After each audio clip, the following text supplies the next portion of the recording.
They said humans couldn't stand against the gods, until she threw herself in front of the blow meant for him. In that single heartbeat, her body crumpled, but her eyes, they told him to live. Instead, he rose, burning with fury, tearing through the sky itself as if the universe would pay for touching her. What followed wasn't a battle.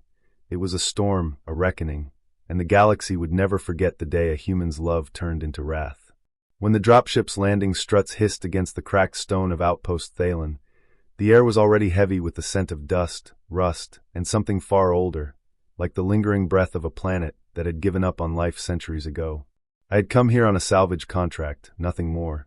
In my line of work, you go in, strip what you can, and get out before the storms eat your lungs. But the moment the ramp lowered, I saw her. A figure half collapsed against the broken wall of what had once been the outpost's central hall. Her skin, smooth, faintly glowing violet, caught what little light filtered through the cracked dome overhead. She wasn't wearing chains, but the way she held herself, arms tight to her chest, bare feet curling into the dust, told me she might as well have been bound her whole life. Her clothes were torn, a rough off-shoulder wrap of faded gray cloth clinging around her frame, leaving one collarbone bare. Her long, dark purple hair was tangled, wind-blown, strands catching in the breeze that whistled through the broken structure. And her eyes, deep teal, too wide, too guarded, tracked me like I was either salvation or another nightmare. I should have kept walking. Salvagers don't get involved, not if they want to live to see another job. But something in the way she shifted back from me, subtle, instinctive, wasn't just fear. It was exhaustion, the kind you only see in those who've had every safe place stolen from them. Easy, I said, my voice sounding too loud in the hollow air. I crouched, lowering myself until we were at eye level. Her gaze darted from my face to the sidearm on my hip, then back. She didn't speak, but her breathing hitched, shoulders tightening. That's when I noticed the collar.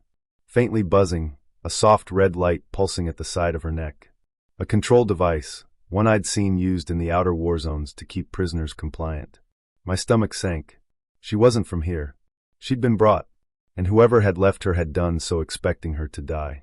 The salvage could wait. I stepped forward, slow enough not to spook her, and held out my hand. She hesitated, then, to my surprise, leaned ever so slightly forward. Not to take my hand, but to catch the warmth radiating from it, as though she'd been cold for far too long. I slipped my jacket off, draping it over her shoulders. She flinched at first, then pulled it tighter, her fingers gripping the fabric like it might vanish. We didn't speak on the walk back to my ship. Every few steps she glanced over her shoulder, as if expecting someone to come for her. But no one did. The storm above the dome had swallowed the sky, and the world outside was too dead to care. Once aboard, I sealed the ramp and guided her to the crew quarters. She stood there, unmoving, eyes darting to the corners of the room as though mapping possible escape routes.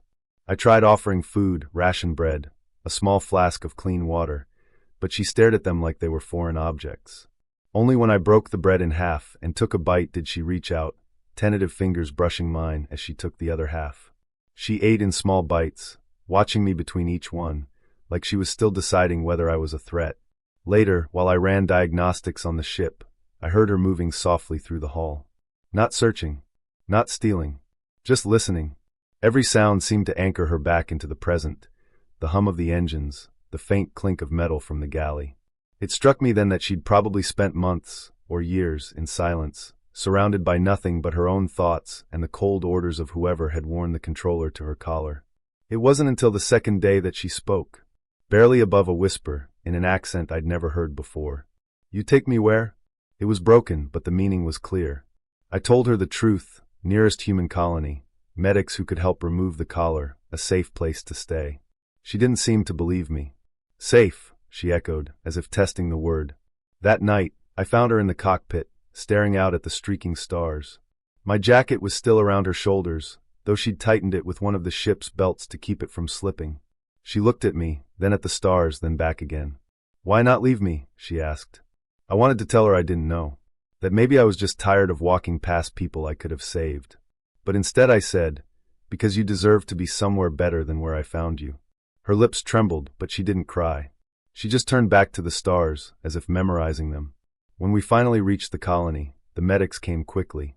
They scanned the collar, muttering about frequency locks and illegal tech. She stood perfectly still as they worked, her gaze flicking to me every few seconds. When the lock finally clicked and the collar slid free, she exhaled, a sharp, trembling sound, like air rushing from a sealed chamber. She touched the bare skin of her neck, then looked at me. No words, just a nod. And in that moment, I realized she didn't just see me as the one who saved her. She saw me as the first person who had given her a choice. I don't know where she'll go from here. Maybe she'll stay in the colony. Maybe she'll leave for somewhere even further from the worlds that hurt her. But I do know this. When I first saw her, she was alone, abandoned on a dying world. Now she walks under open skies, her shoulders straighter, her eyes a little less guarded. And maybe, just maybe, that's enough.